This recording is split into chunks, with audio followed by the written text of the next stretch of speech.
जय हिंद फ्रेंड्स, आप सभी का स्वागत है आपके अपने चैनल जैक वाला में, जहाँ पे कि हम लोग बात कर रहे हैं किस विषय पे। तो हम लोग बात कर रहे हैं विज्ञान। हमारा विषय है विज्ञान। हर दिन इसी को लेकर हम लोग आते हैं, तो आपको पता होगा हमारा विषय है विज्ञान और क्लास 9 इम्पोर्टेंट MCQ क्वेश्चंस, क्योंकि कोई भी क्वेश्चन छूटना नहीं चाहिए हम लोगों को एग्जाम में, इसलिए हम लोग पूरा MCQ पूरा बुक को लपेट जा रहे हैं।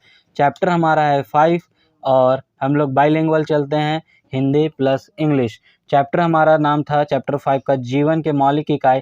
इंग्लिश में बोला जाए तो फंडामेंटल यूनिट ऑफ लाइफ, जिसे कि सेल बोला जाता है, उस चैप्टर को हम लोग पढ़ रहे हैं। इस पार्टिकुलर अगर हम लोग चैप्टर का बात करें तो इसमें हम लोग 1 से लेकर 20 तक जो है क्वेश्चन कंप्लीट किए हैं।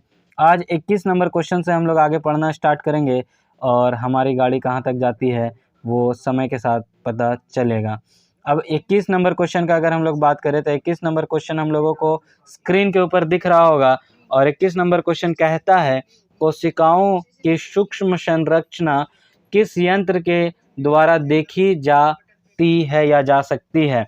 तो कोशिकाओं की, ये याद रखिएगा आप लोगों को, इलेक्ट्रॉन माइक्रोस्कोप से या फिर इलेक्ट्रॉन माइक्रोस्कोप के मदद से हम लोग इस चीज़ को देख सकते हैं।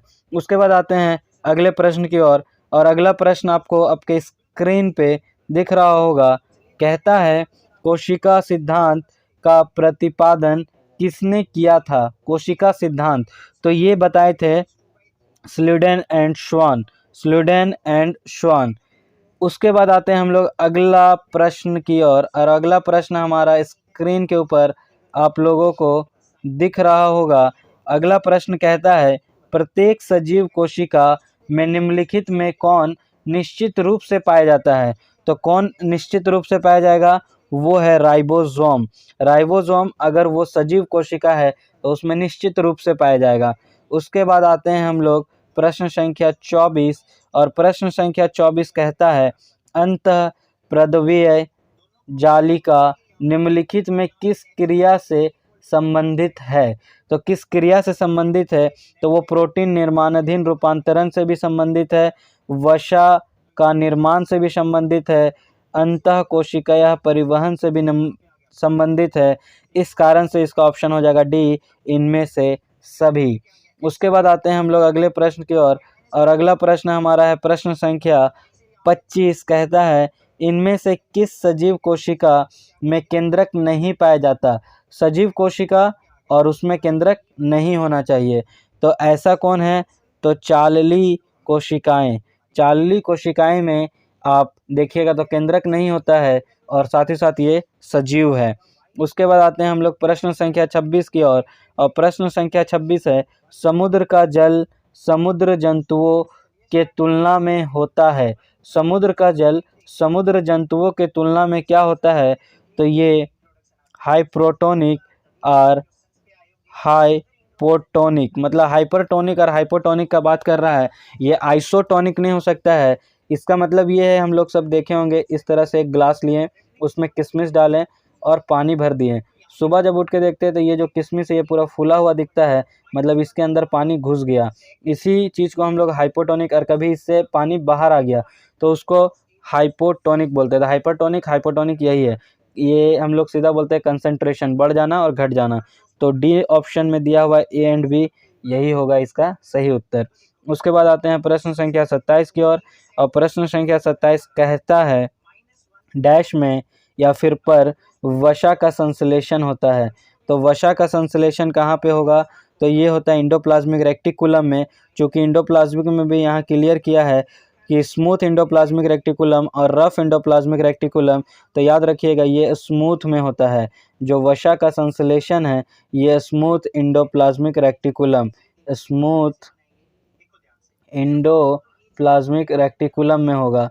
उसके बाद जो है अगला प्रश्न है प्रश्न संख्या 28 और प्रश्न संख्या 28 कहता है इनमें कौन चयनात्मक पारगम्य झिल्ली है।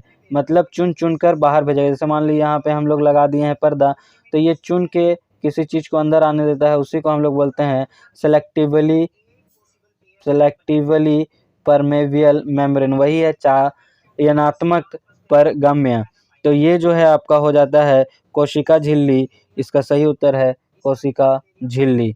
उसके बाद आते हैं प्रश्न संख्या 29 और प्रश्न संख्या 29 कहता है हमारा निम्नलिखित कोशिका अंगों में किस ए आत्मघाती थैली मतलब आत्महत्या की थैली भी कहा जाता है तो किसे कहते हैं? इसको इंग्लिश में सुसाइडल बैग भी कहा जाता है।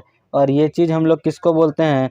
तो आपको याद रखना है lysosome is called suicidal bag. और माइटोकॉन्ड्रिया को हम लोग पावर का घर पावर हाउस बोलते हैं।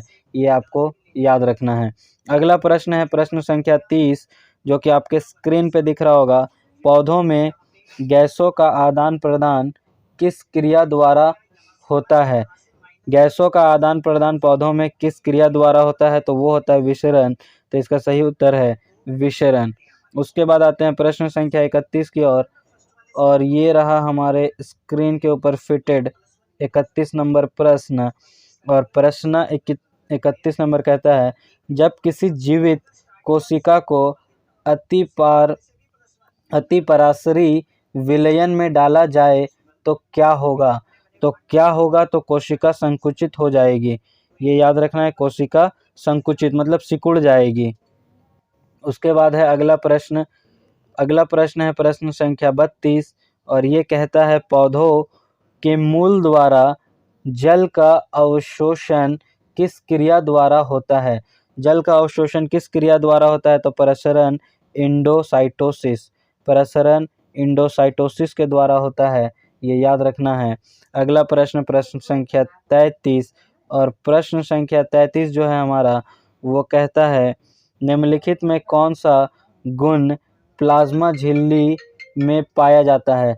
तो प्लाज्मा झिल्ली में कौन सा गुण? तो चयनित या अर्ध पारगम्य को ही हम लोग सेमी परमेबियल बोलते हैं और चयनित मतलब सेलेक्टिवली परमेबियल बोलते हैं। तो इसका सही उत्तर है सी। उसके बाद आते हैं प्रश्न संख्या 34 और प्रश्न संख्या 34 कहता है हम लोगों का माइटोकॉन्ड्रिया की आंतरिक झिल्ली मुड़कर कैसे रचना का निर्माण करती है? तो कैसे रचना का निर्माण करती है? तो ये क्रिस्टी जैसा अपना शेप बना लेता है, आकार बना लेता है। उसके बाद है प्रश्न संख्या 35 और 35 कहता है इनमें से कौन सा आत्महत्या की थैली? अभी पीछे भी आया था। आत्महत्या की थैली किन्हें कहा जाता है या किसे कहते हैं? तो ये कहते हैं हम लोग लाइसोसोम को। ये जस्ट पीछे वाला क्वेश्चन रिपीटेड है। उसके बाद है प्रश्न संख्या 36 और प्रश्न संख्या 36 है इनमें से किसमें डीएनए पाया जाता है? तो डीएनए किसमें पाया जाएगा? तो याद रखिएगा केंद्रक और दूसरा लिख ही दिया है गुणसूत्र। तो केंद्रक में डीएनए पाया जाता है। ये हम लोग को डायरेक्ट याद रखना है, इजी है बात। उसके बाद है अगला प्रश्न बोलता है इनमें से किससे गुणसूत्रों का निर्माण होता है? तो गुणसूत्रों का निर्माण अगर बोले तो डीएनए से होता है। चूँकि डीएनए के साथ प्रोटीन भी दिया हुआ है, ये भी गुणसूत्र के निर्माण में रिस्पॉन्सिबल है, इसलिए यहाँ पे डी हो जाएगा, नहीं तो ए इसका एप्रोप्रिएट होता। तो डीएनए एवं प्रोटीन याद रखना है। अगला प्रश्न है प्रश्न संख्या 38 और प्रश्न संख्या 38 कहता है किसकी उत्पत्ति सबसे बाद में हुई है? तो सबसे बाद में किसकी उत्पत्ति होती है? तो केंद्रक झिल्ली। ये पीछे भी आया था कल वाले सेट में। केंद्रक झिल्ली की जो उत्पत्ति है वो सबसे आखिर में होती है। उसके बाद है प्रश्न संख्या 39 और ये कहता है किसकी उत्पत्ति सबसे पहले हुई है? तो सबसे पहले होती है वायरस की उत्पत्ति। यहाँ पे जो ऑप्शन दिया है अकॉर्डिंग टू ऑप्शन अगर बात करें तो सबसे पहले उत्पत्ति वायरस की होती है। प्रश्न संख्या 40 दिख रहा है आप लोगों को और 40 प्रश्न कहता है 40 नंबर प्रश्न मनुष्य के गैमेट्स मतलब शुक्राणु और अंडे मेल गैमेट और फीमेल गैमेट में कितने गुणसूत्र होते हैं? तो कितने गुणसूत्र होते हैं ये आपको याद रखना है 23 जोड़ा। आई होप आपको यहाँ तक समझ आया हो। इसके बाद हम लोग मिलेंगे नेक्स्ट वीडियो में जहाँ पे कि हम लोग और देखेंगे क्वेश्चंस। जय हिंद।